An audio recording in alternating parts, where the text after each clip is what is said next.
الحمد لله رب العالمين والصلاة والسلام عليك يا خاتم الأنبياء والمرسلين أما بعد فأعوذ بالله من الشيطان الرجيم بسم الله الرحمن الرحیم السلام علیکم ورحمۃ اللہ تعالی وبرکاتہ۔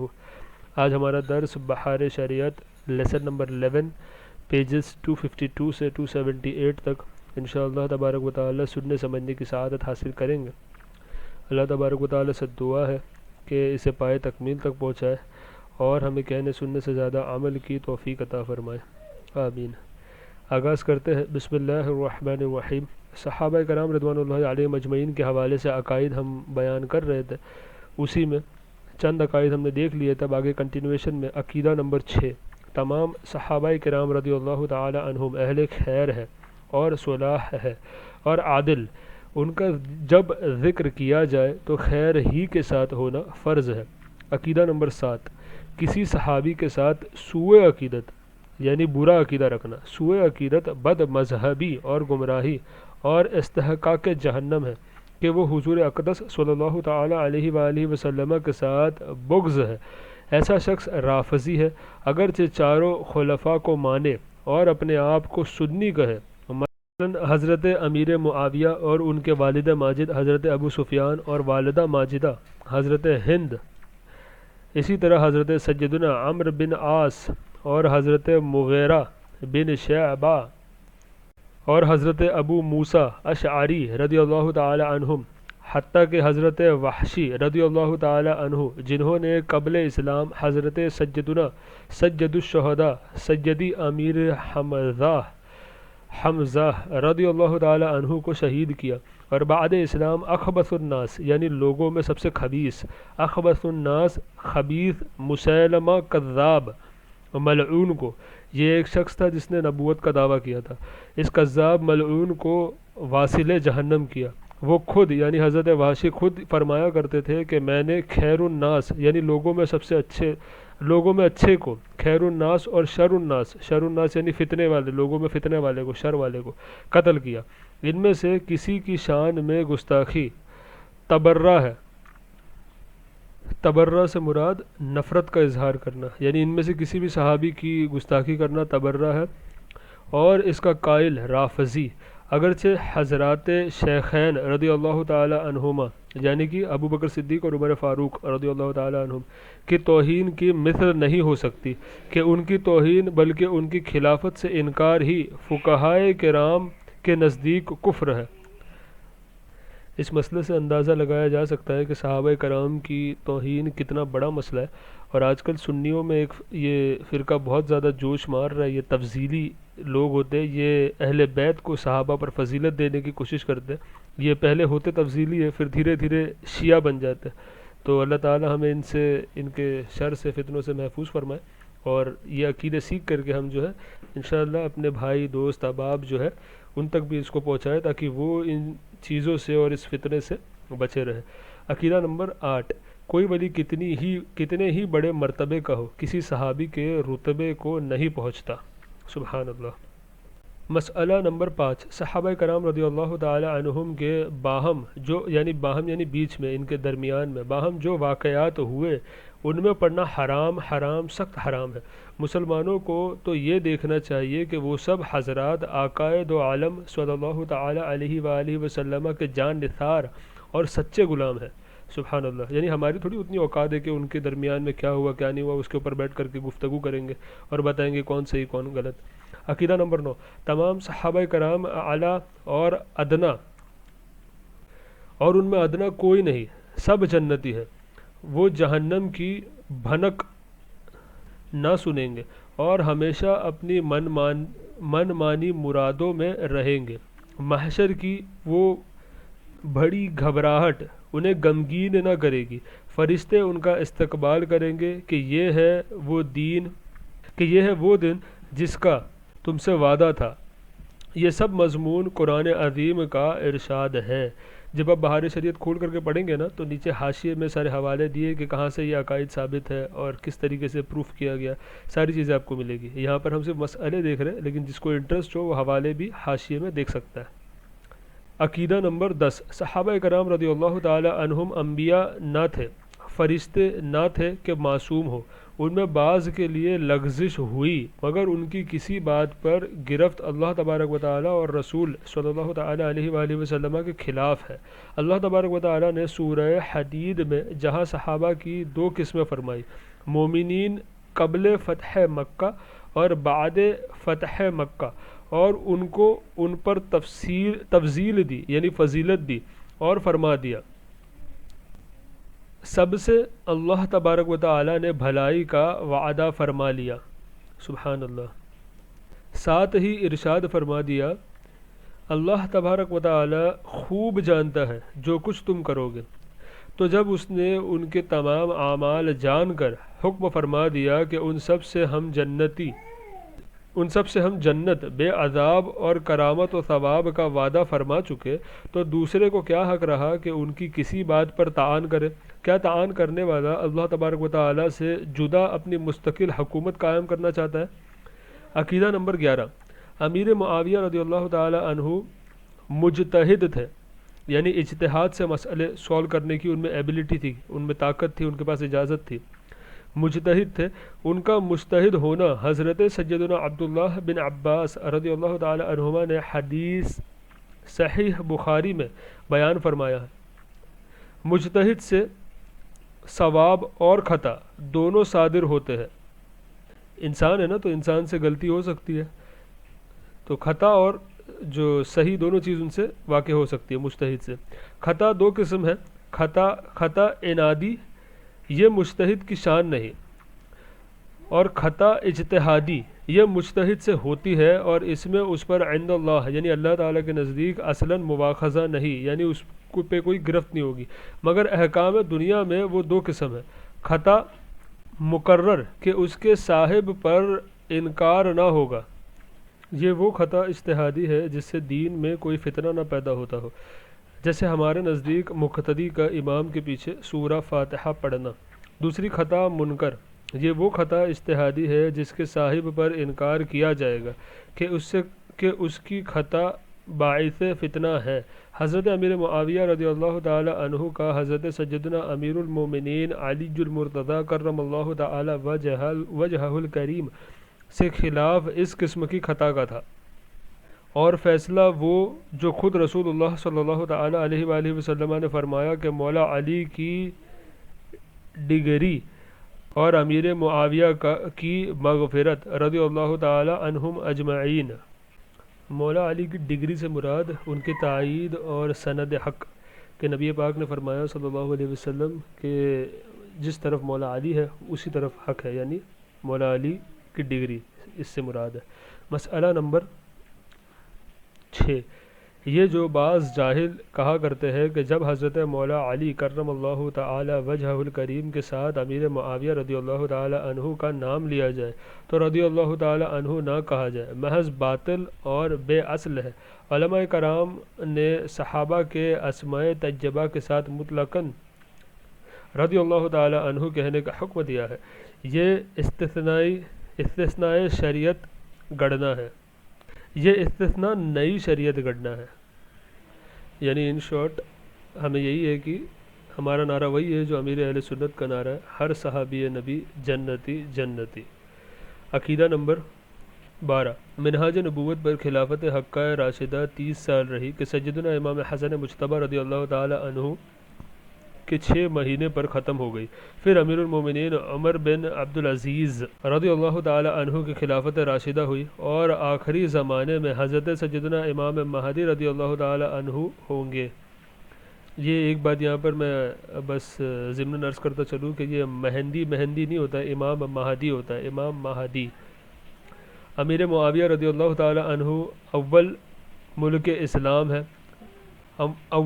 اسلام ہے، اس کی طرف تورات مقدس میں اشارہ ہے کہ مولیدہ بمکہ ومہاجروہ بطیبہ وملکہ بالشام، وہ نبی آخر الزمان صلی اللہ تعالی علیہ وآلہ وسلم مکہ المکرمہ میں پیدا ہوگا اور مدینہ المنورہ کو ہجرت فرمائے گا، اور اس کی سلطنت شام میں ہوگی۔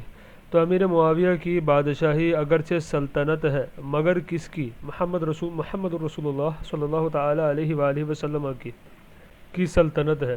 سیدنا امام حسن مجتبی رضی اللہ تعالی عنہ نے ایک فوج جرار جانثار کے ساتھ عین میدان میں بالقصد اور بالاختیار ہتھیار رکھ دیا اور خلافت امیر معاویہ کو سپرد کر دی اور ان کے ہاتھ پر بیعت فرما لی، اور اس صلح کو حضور اقدس صلی اللہ تعالی علیہ وآلہ وسلم نے پسند فرمایا اور اس کی بشارت دی کہ امام حسین کی نسبت فرمایا، میرا یہ بیٹا سجد ہے، میں امید فرماتا ہوں کہ اللہ تبارک و تعالی اس کے باعث دو بڑے گروہ اسلام میں صلح کرا دے۔ سبحان اللہ۔ تو جب امام حسن نے صلح کر لیا امیر معاویہ سے، تو آج کل کے یہ تفضیلی شیعہ اور یہ سارے کھٹمل لوگ، ان کا مطلب کیا وجود ہے اور ان کا کوئی بنیاد نہیں ہے، بیس لیس آرگیومنٹ ان لوگوں کے۔ تو اللہ تعالی ہم لوگوں کو ان سے بچنے کی اور دوسروں کو بھی ان سے بچانے کی توفیق عطا فرمائے۔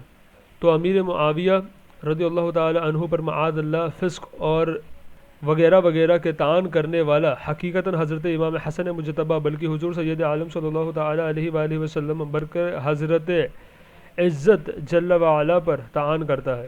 عقیدہ نمبر 13، ام المومنین امی عائشہ صدیقہ رضی اللہ تعالی عنہا قطعی جنتی اور یقیناً آخرت میں بھی محمد رسول اللہ صلی اللہ تعالی علیہ وآلہ وسلم کی محبوبہ عروس ہے، جو انہیں اذا دیتا ہے رسول اللہ صلی اللہ علیہ وآلہ وسلم کو اذا دیتا ہے، اور حضرت طلحہ اور حضرت زبیر رضی اللہ تعالی عنہما تو عشرہ مبشرہ سے ہے۔ ان صاحبوں سے بھی بمقابلہ امیر المومنین مولا علی کرم اللہ تعالی وجہہ الکریم خطائے اجتہادی واقع ہوئی، مگر ان سب نے بالآخر رجوع فرمائی۔ عرف شرع میں بغاوت مطلقاً مقابلہ امام برحق کو کہتے ہیں، عنادن ہو خواہ اجتہادن، عنادن کہتے ہیں دشمنی کے طور پہ۔ ان حضرات پر بوجہ رجوع اس کا اطلاق نہیں ہو سکتا۔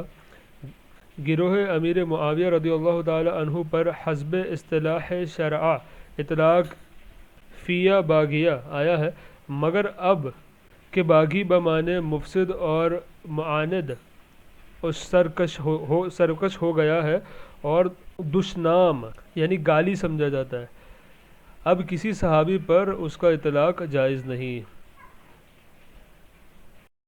عقیدہ نمبر 14، ام المومنین حضرت صدیقہ بنت صدیق محبوب رب العالمین جل وعلا و صلی اللہ علیہ وسلم پر معاذ اللہ تہمت ملعونہ عفق سے اپنی ناپاک زبان، عفق کہتے ہیں پاک دامنی، عفق سے اپنی ناپاک زبان آلودہ کرنے والا قطعاً یقیناً کافر مرتد ہے، اور اس کے سوا اور طعن کرنے والا رافضی تبرعی بددین جہنمی ہے۔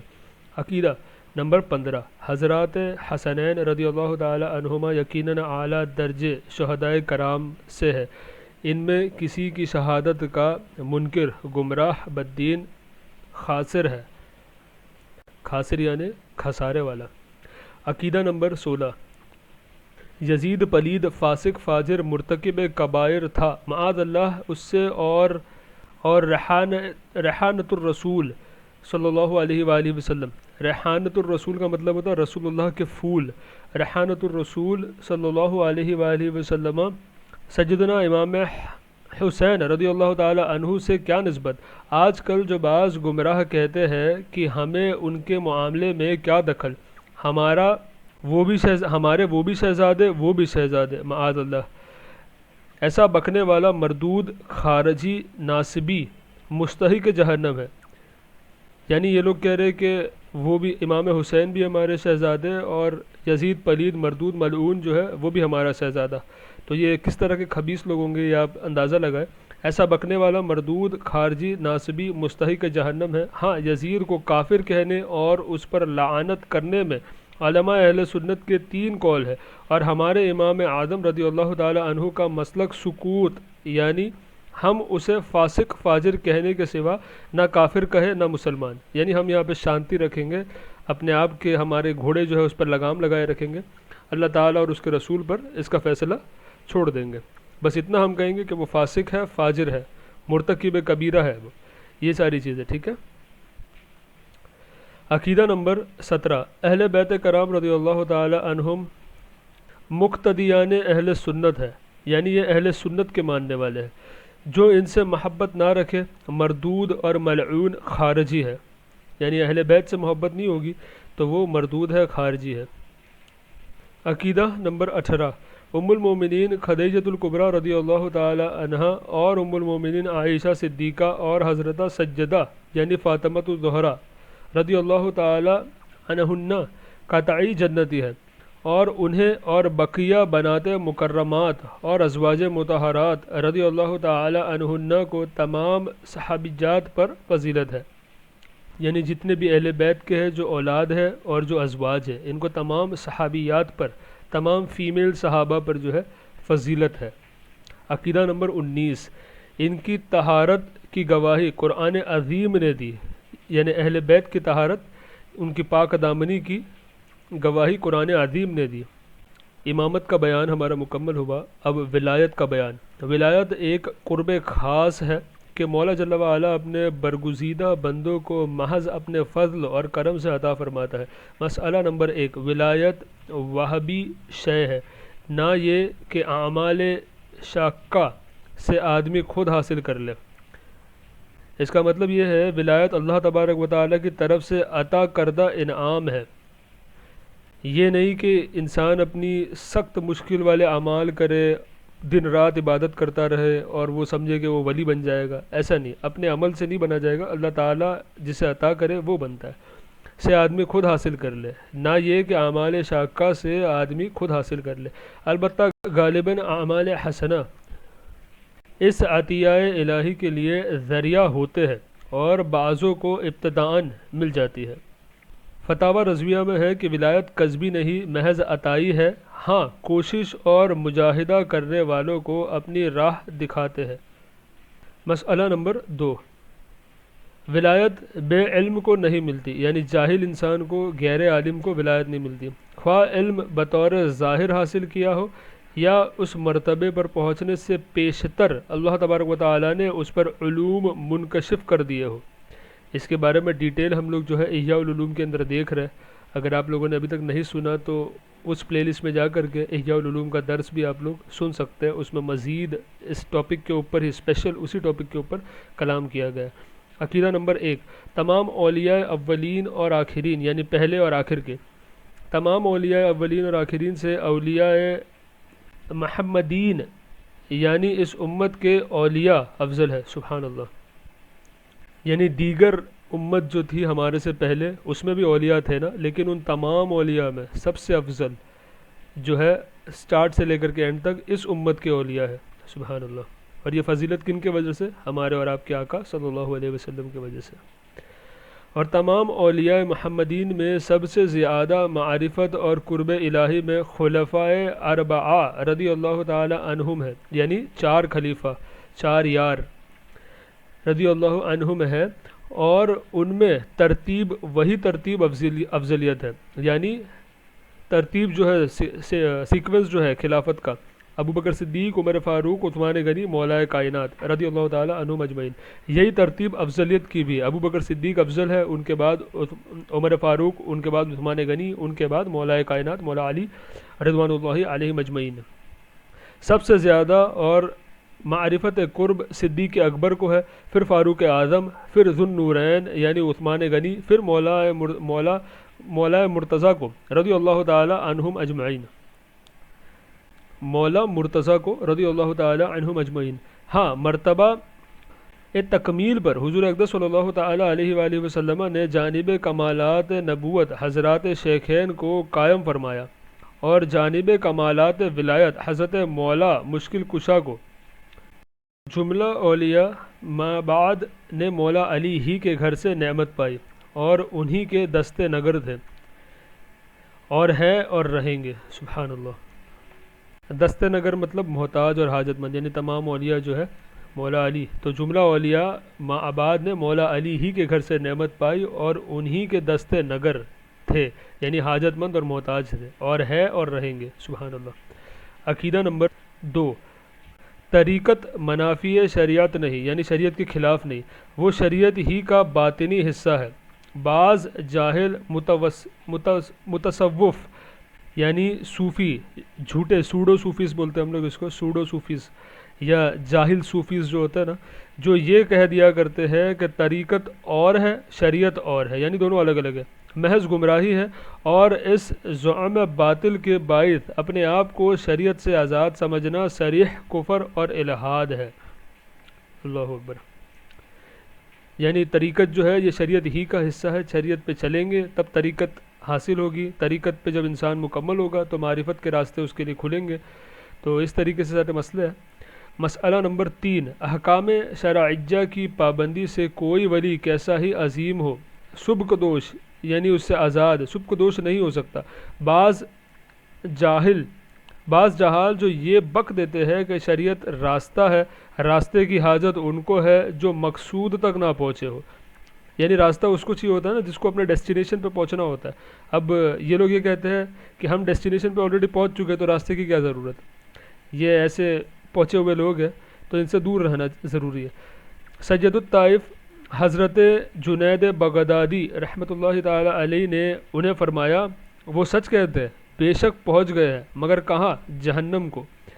یعنی ایسے لوگ جو اپنے آپ کو سوڈو صوفیز جو بتاتے ہیں، اپنے آپ کو صوفیز بتاتے ہیں اور شریعت سے دور رہتے ہیں، یہ پہنچے ہیں لیکن جہنم میں، جنت میں نہیں۔ البتہ اگر مجذوبیت سے عقل تکلیفی زائل ہو گئی ہو، جیسے گشی والا، تو اس سے قلم شریعت، یعنی اب اس سے حساب و کتاب، اس سے مواخذہ اس چیز کا نہیں ہوگا، اس سے قلم شریعت اٹھ جائے گا۔ کس سے اٹھے گا؟ مجذوب سے۔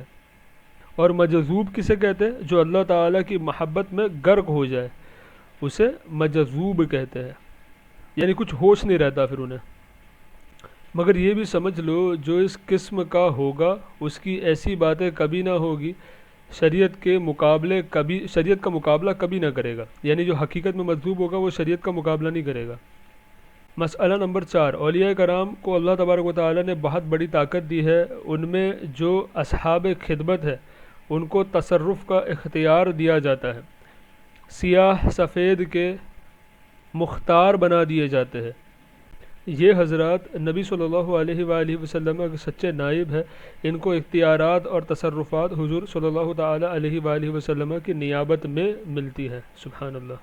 علوم غیبیہ ان پر منکشف ہوتے ہیں، ان میں بہت کو ما کانا وما یکون، یعنی جو ہو چکا اور جو ہوگا، ما کانا وما یکون، اور تمام لوح محفوظ پر اطلاع دیتے ہیں، مگر یہ سب حضور اقدس صلی اللہ تعالی علیہ وآلہ وسلم کے واسطے اور عطا سے، بے وساطت رسول صلی اللہ علیہ وسلم کوئی غیر نبی کسی غیب پر مطلع نہیں ہو سکتا۔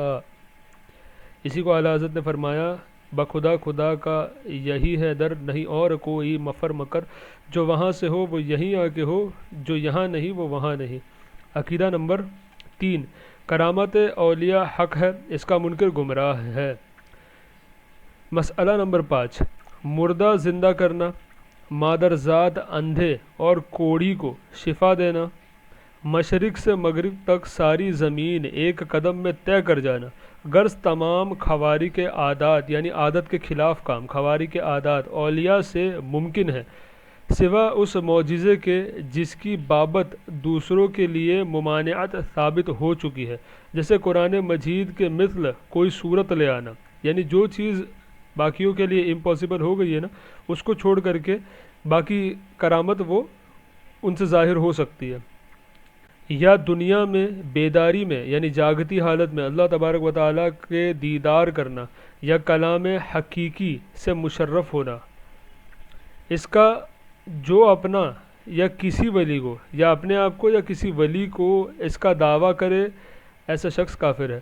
مسئلہ نمبر 6، ان سے استمداد اور استعانت، یعنی مدد طلب کرنا، ہیلپ مانگنا۔ استمداد اور استعانت محبوب ہے، یعنی پسندیدہ ہے، یہ مدد مانگنے والے کی مدد فرماتے ہیں۔ سبحان اللہ۔ یعنی اولیاء کرام سے مانگنا بالکل جائز ہے اور وہ مدد بھی فرماتے ہیں،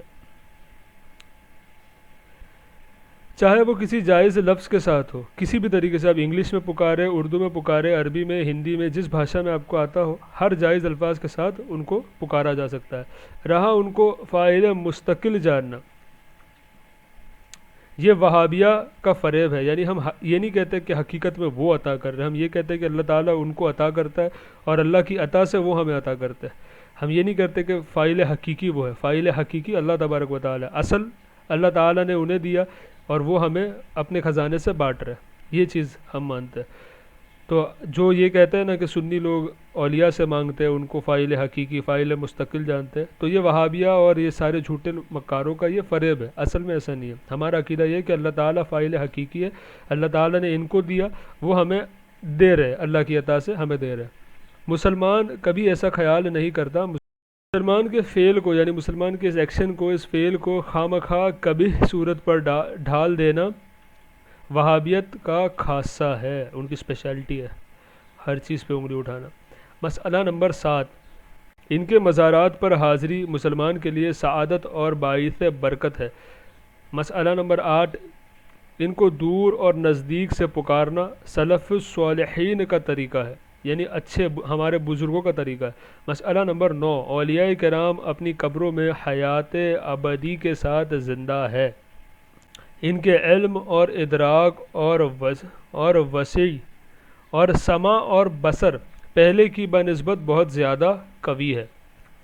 ان کا علم، ادراک، سمع اور بصر پہلے کی نسبت یعنی جب حیات تھے ظاہری دنیا میں، اس کی نسبت اور زیادہ قوی ہو جاتا ہے انتقال کے بعد۔ مسئلہ نمبر 10، انہیں ایصال ثواب نہایت موجب برکات یعنی برکت حاصل کرنے کا اور امر مستحب ہے یعنی مستحب کام ہے، اسے عرفاً یعنی عرف عام میں براہ ادب کی نیت سے نظر و نیاز کہتے ہیں۔ یہ نظر شرعی نہیں، جیسے بادشاہ کو نظر دینا وغیرہ۔ ان میں خصوصاً 11ویں شریف کی فاتحہ نہایت عظیم برکت کی چیز ہے۔ مسئلہ نمبر 11، عرس اولیاء کرام یعنی قرآن خوانی، فاتحہ خوانی، نعت خوانی، وعظ اور ایصال ثواب اچھی چیز ہے۔ رہے منہیات شرعیہ یعنی جو کام شریعت میں منع ہے، وہ تو ہر حالت میں مذموم ہے، اور مزارات طیبہ کے پاس اور زیادہ مذموم، کیونکہ اچھی جگہ پر جا کر کے آپ گناہ کریں گے تو وہ اور زیادہ قباحت والی ہو جاتی ہے۔ تنبیہ، چونکہ عموماً مسلمانوں کو بحمدہ تعالی اولیاء کرام سے نیاز مندی اور مشائخ کرام کے ساتھ انہیں ایک خاص عقیدت ہوتی ہے، ان کے سلسلے میں منسلک ہونے کو اپنے لیے فلاح دارین تصور کرتے ہیں۔ اسی وجہ سے زمانہ حال کے وہابیہ نے لوگوں کو گمراہ کرنے کے لیے یہ جال پھیلا رکھا ہے کہ پیری مریدی بھی شروع کر دی، حالانکہ اولیاء کہ یہ منکر ہے۔ لہٰذا جب مرید ہونا ہو تو اچھی طرح تفتیش یعنی اچھی طرح اس کو جانچ پرکھ کے اچھی طرح تفتیش کر لے، ورنہ اگر بد مذہب ہو تو ایمان سے بھی ہاتھ دھو بیٹھیں گے۔ پیر کے لیے 4 شرطیں ہیں قبل از بیعت یعنی بیعت کے پہلے ان کا لحاظ فرض ہے۔ نمبر 1، سنی صحیح العقیدہ ہونا۔ نمبر 2، اتنا علم رکھتا ہو کہ اپنی ضروریات کے مسائل کتابوں سے نکال سکے۔ نمبر 3، فاسق معلن نہ ہو یعنی اعلانیہ فسق کرنے والا نہ ہو۔ نمبر 4، اس کا سلسلہ نبی صلی اللہ علیہ وآلہ وسلم تک متصل ہو، یعنی اس کے پاس ایک پراپر شجرہ ہونا چاہیے جو بتا سکے کہ میں ان سے مرید ہوا، وہ ان سے مرید ہوا، ان سے مرید ہوا، اور جا کر کے وہ سرکار سے ملتا ہو، تو یہ شجرہ ہونا بھی ضروری ہے۔ یہاں پر ہمارا جو حصہ نمبر اول ہے وہ مکمل ہوا۔ آخر میں ایک دعا دی ہے، اسے پڑھ لیتے ہیں۔ نسأل اللہ العفو والعافیۃ فی الدین والدنیا والآخرہ والاستقامۃ علی الشریعۃ الطاہرہ وما توفیقی الا باللہ علیہ توکلت والیہ انیب، وصلی اللہ تعالی علیہ حبیبہ وآلہ وصحبہ وبنہ وحزبہ ابد العابدین والحمد للہ رب العالمین۔ آج کا ہمارا درس یہیں پر مکمل ہوا۔ السلام علیکم ورحمۃ اللہ تعالی وبرکاتہ۔